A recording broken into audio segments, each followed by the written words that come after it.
everyone, I am Avinash and I am back with my channel Live for Physical Education.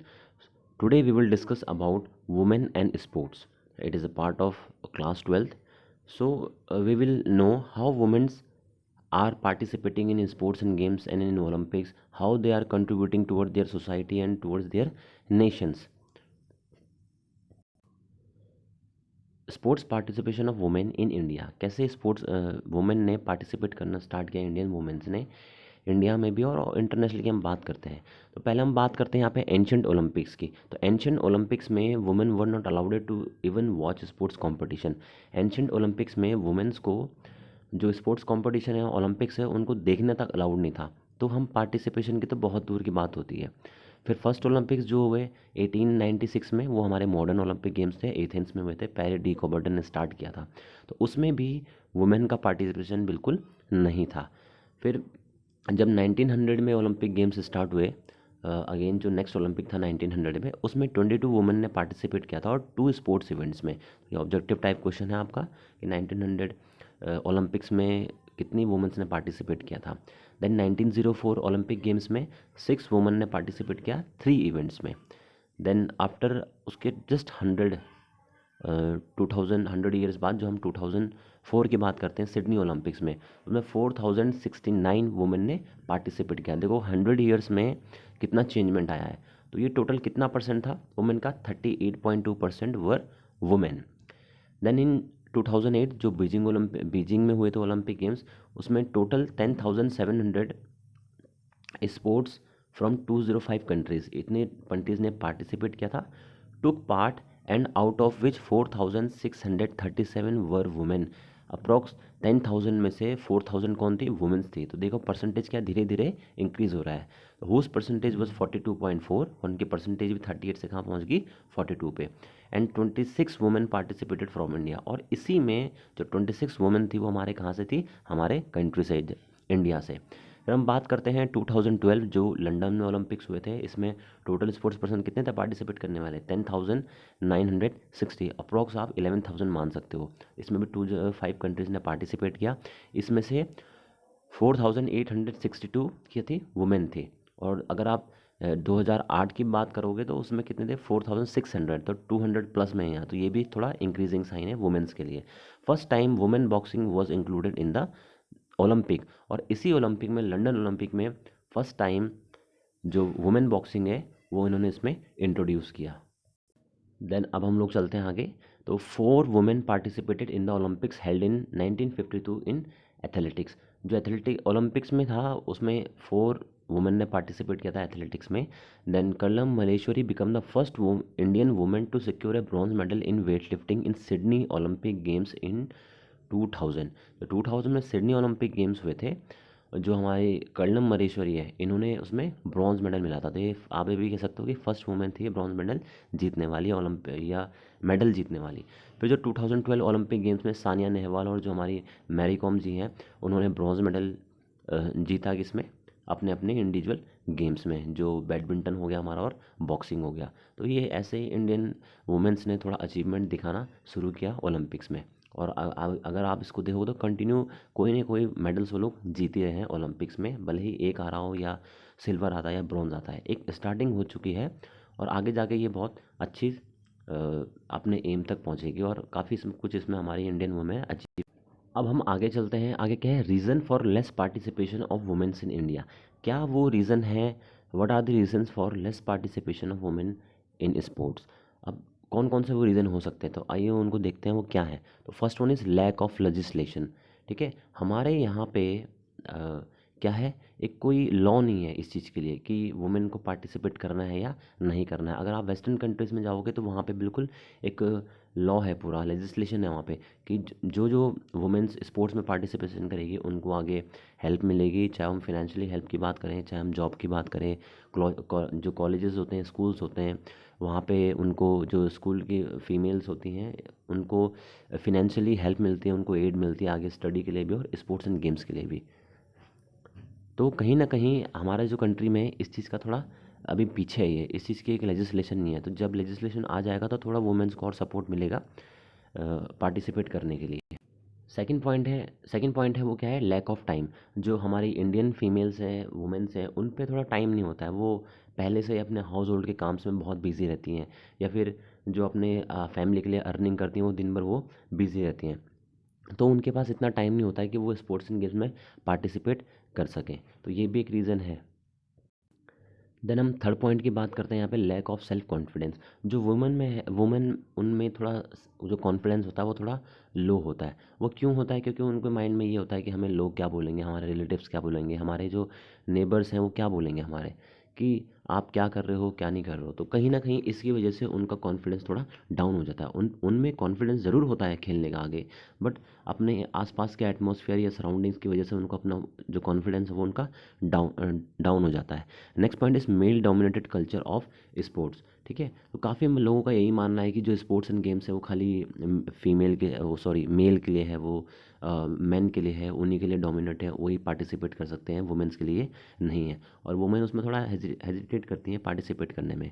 तो ये भी एक reason है कि सब लोग यही सोचते हैं कि मेल के लिए है और वो फीमेल के लिए नहीं है।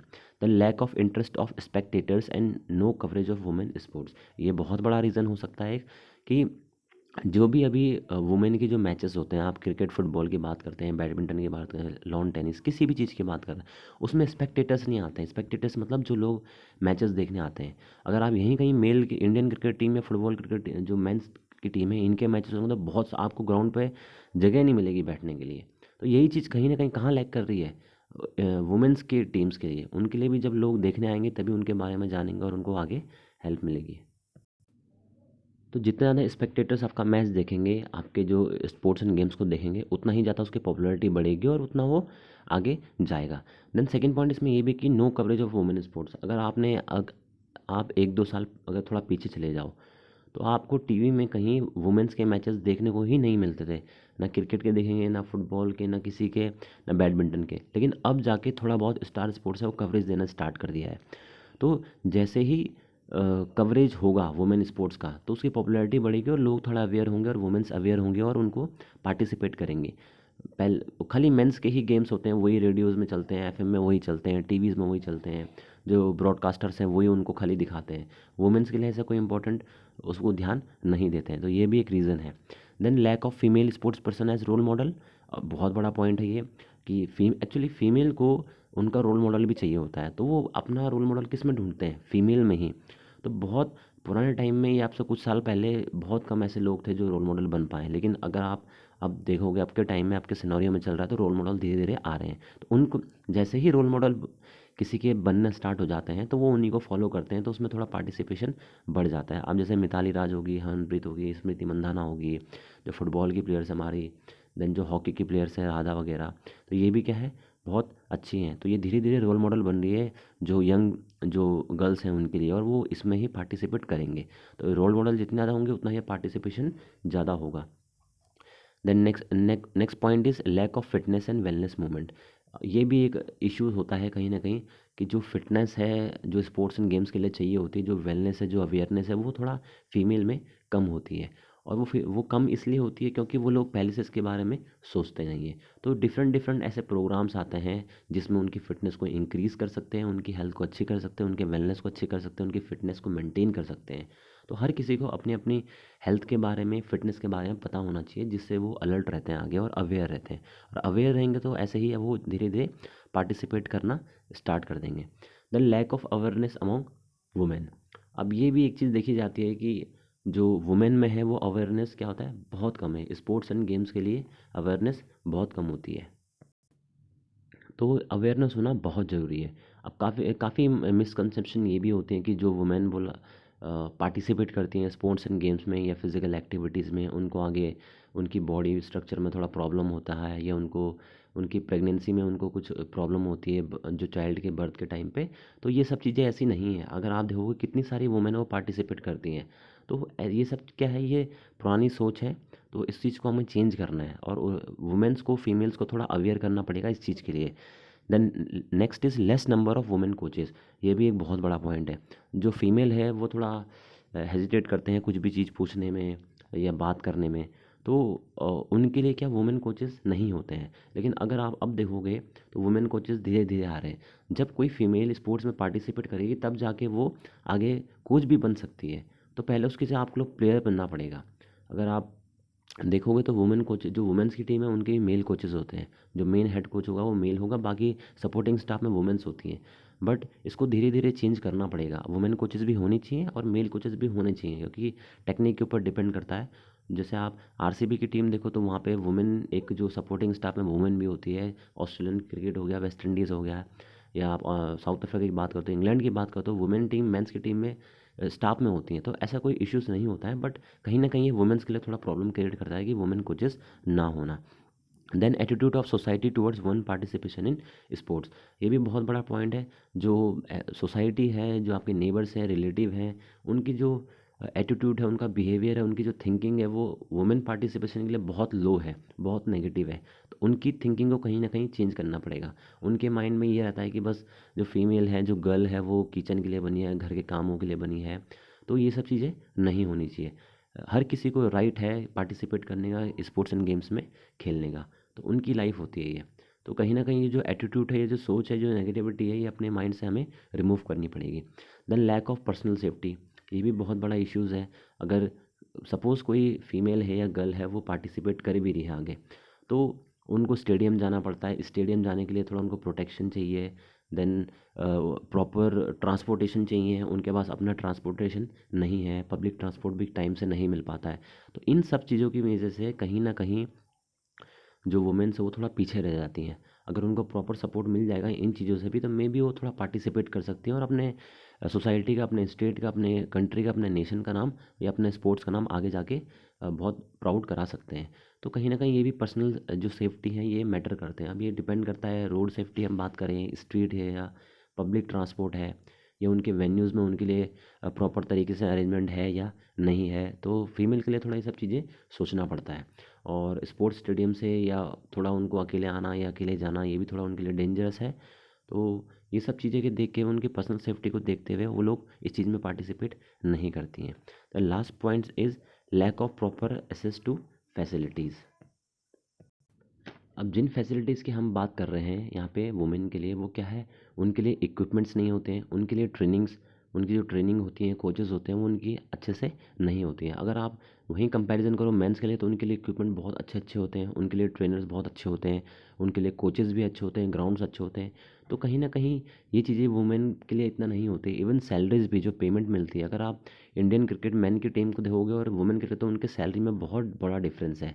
तो कहीं ना कहीं इन चीज़ों से भी डिमोरलाइजेशन उनमें होती है, डिमोटिवेट होते हैं। तो इन चीज़ों को एक लेवल पे लेके आना पड़ेगा, ताकि वुमेन्स को आगे स्पोर्ट्स एंड गेम्स में करने के लिए बहुत कुछ मिले। अगर आप स्कूल्स में देखोगे तो मोस्टली जो बॉयज़ होते हैं वो उनके गेम्स होते हैं, गर्ल्स के बहुत कम होते हैं। तो उन जैसी फैसिलिटीज़ आप अपोजिट जेंडर को दे रहे हो, वैसी फैसिलिटीज़ आपको इनको भी देनी पड़ेगी। और उनके घर के पास स्टेडियम्स ना होना, उनके घर के पास ग्राउंड्स ना होना, ये सारी फैसिलिटीज़ हैं जिसकी वजह से वुमेन कहीं ना कहीं हेजिटेट करते हैं पार्टिसिपेशन करने में। तो ये सारे जो रीज़न्स थे, ये सब किसके हैं कि वुमेन क्यों नहीं पार्टिसिपेट करते हैं स्पोर्ट्स और गेम्स में। तो आई होप सो गाइस, आपको वीडियो बिल्कुल समझ में आया होगा। आपको कोई अगर प्रॉब्लम है तो आप कमेंट करके भी पूछ सकते हैं। आई होप सो वीडियो आप लोग को बिल्कुल पसंद आया होगा। प्लीज़ मेरे चैनल को सब्सक्राइब करें, शेयर करें और लाइक करें।